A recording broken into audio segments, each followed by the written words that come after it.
place to hang. And so anyway, Jonathan was the only guy who would go with me to Canada. So, as life will have it. See, when you go for the goal, go for whatever it is you want.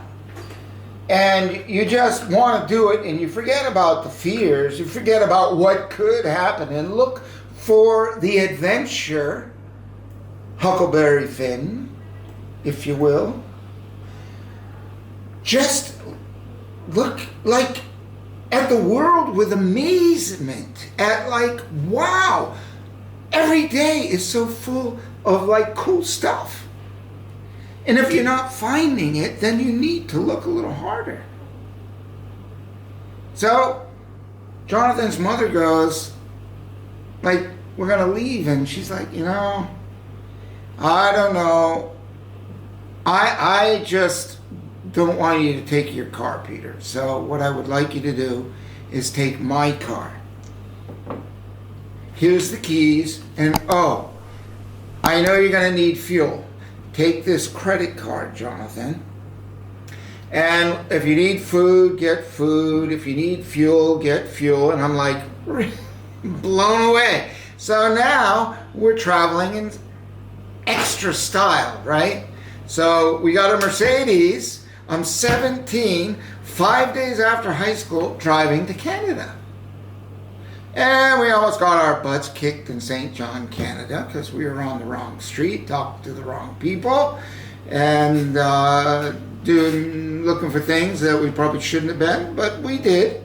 And then we went on. We were lucky. We didn't get hurt. We went on, and then we went on to Nova Scotia. And we ended up at Briar Island, this place where this guy Joshua Slocum sailed around the world single-handed because he refused to accept new power on ships, on fishing boats, on sailboats. He refused engine, and he was so adamant about sail. So he had his boat called the Spray. And he sailed single-handedly around the world. And he just loved life and adventure. And he made it the first time. The second time, he last they heard of him was down off of South America. But we ended up at his house. And I'm like, on this little place in Nova Scotia called Briar Island. And I'm like, how fascinating is this? This adventure, this great world adventure, a mentor, if you will, end up at his house. In this little tiny island, we had to take 2 ferries to get to this island. Why? Because we wanted to go to the end. Why do people go to Key West, Florida? It's the end of the road, right? So we went to the end. And we camped. And Jonathan had a little 2-man World War II tent. Like my head stuck out of it. It was so small. And we found a beach. We slept on there. There was like no rules, no nothing. So we had a walking stick and we put 25 feet of line on it and we caught our food. And it was cool. I mean, one day we caught 125 fish. So we went for the adventure. And that's what fairs and festivals and events are about. An event in your life. Look, everybody I know has gone to a fair or festival. Why do we go? Because we want to find something cool, interesting, and fun. And we're always giving people money, right? Because it's festive, it's spirit. That's what we go there for, to spend money at fairs, festivals, and events. People, that's like the difference between owning a store and doing fairs, festivals, and events. Like in New England, like you would have a store on the ocean, run it for 3 months, or up in Michigan or Wisconsin on the lakes or something, and you run your store and you run it for 4 months a year and close it up. With an online store, a little online store, easy to run. And then the other 8 months, travel and make money. Or don't have a store and just travel. In the north, go to fairs, festivals, events that you love so much. And in the winter, go to Arizona or Louisiana or where it's warmer. Texas, Florida. Doesn't matter. It's about you. It's about what you want to do with you in your life. And this thing about the weekend, I got to go back to work Monday. Well, that sucks. But a lot of people really love their job, and I get that. And I appreciate that. And I'm saying if you love your job and you love what you're doing, that's great, but why not take a break once in a while? Why not take a year off? Do a little discovery. And if you're doing a good job where you are, they're going to let you go because they probably want you back. And maybe they'll give you more money when you come back. I don't know. There's just, all I'm saying is do what it is you really want at your core. And life is not meant to be endured. It's meant to be a pleasure. Yeah, I didn't have any money when I started business. I didn't have much. You don't need much. And especially today, when I was a kid, when I was young and starting all this business, that I couldn't just go, I don't even know if they had credit cards. Maybe they did. I guess they did. But they weren't that easy to get, maybe.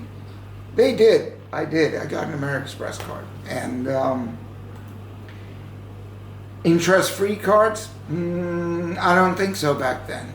There wasn't the mass amount of people, let me give you money, give me. So, but today, there is. So if you're thinking, well, I don't really have that much money. So what I really want to do is I want to get a credit card with no interest. So if you have a passion about something, horseback riding or the Celts or Highland fairs and festivals or ballooning or airplanes or dogs, cats, doesn't matter what your passion is. You can find little fairs and festivals, you can find medium-sized fairs and festivals, you can find huge ones. We all know if we're passionate about something. We all know how big they are and how small they are. I mean, I will talk about a story, I think we'll save it for tomorrow, called The Rollins story, where I traded jewelry and now I own a property in Oregon, Gold Beach, Oregon. Yeah, just tell that story tomorrow because that's fascinating. They had a house they couldn't sell. I had jewelry I wanted to sell. They were living in a motorhome and they had a little place, a park where they could bring their motorhome. It's big, it's 34 foot or 36 foot. And they were on the side of the road selling at this little tiny group of people on the side of the road in Route 101 in Oregon. And that's where I met them. And I'll tell you the rest of the story later. So for today, I want to stick with your passion. You can find out what your passion is. You probably know what it is. But if you don't, you just grab a piece of paper. What do I really love to do? And what do I really not like to do? And what am I doing that I don't like to do? And what am I not doing that I want to do? Pretty simple stuff. In time, we'll be giving you forms and papers and little booklets to work with, little homework to inspire you, to get you thinking. And I'll show you. So I want to, this is a downloadable form. This is the front of it. So this is the entry-level freedom plan. If you took and got a credit card with a $5,000 limit, you don't have to pay it back for a year, and you went to a fair that you were passionate about, or you just hopped in your car and you decided, okay, that's it, I'm gonna go make some money on the road. If you sell a couple of $100 worth of jewelry a day on average, that's $1,400 a week. I know you can live on that. I could, and I wasn't making that much in the beginning. You pay this credit card off in, let's just say you pay it off in 3 or 4 months, because right now is the beginning of the season. It's already started. But it goes all the way into the fall, into the Christmas season. There are Christmas fairs, fall festivals, end of the summer festivals, middle summer festivals, schooner festivals, boat festivals, dive fairs, dive shows, all kinds of, even flea markets. You know, you want to make a few bucks? You know, hey, drive into a flea market, set up a table. Well, I did that many, many, many years ago because I never did it. I sold $500 a long time ago, back in 1990 something.